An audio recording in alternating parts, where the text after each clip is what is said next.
একটার পর একটা শয়তানি করতেই থাকবে।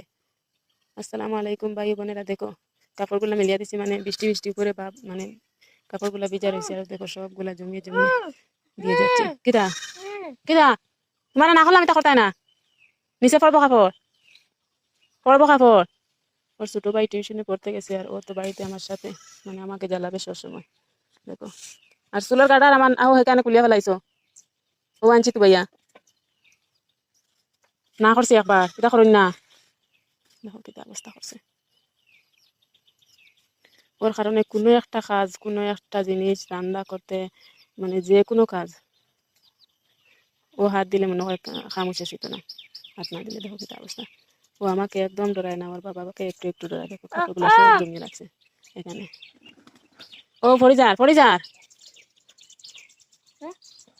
ও আরিফরে দিয়া তো বাপ পাইয়ার লেউ দেখ বাসার, আমি দেখাইব সব দেখাইব।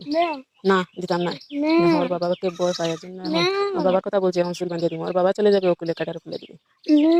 কি অবস্থা, চুল বাঁধিয়ে দিতাম বলছি। না আমি দিতাম না, আমি পারতাম না। হো বাইদি তোমার বাপ আইবা, আরিফরে লইয়া গেছেন ভাই বেটো ভাইয়া, দেখো কা তুমি কাটা খুলিয়া লাগছো, ও তোমারে পরিষ্কার কর না যাইয়া দেখতে হলা তো বাপে দেখা আইয়ে তুমি কিতা সেখানে করে চাস্তা দিন বাড়ি, ও দেখা আইয়ে আমি আর বান্ধি দিতাম না।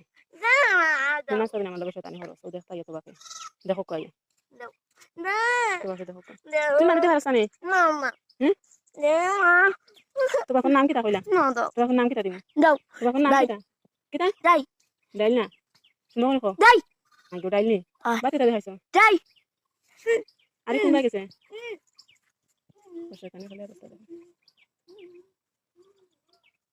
দেখো কতটা লোক করে রাখছে লোকটিয়া।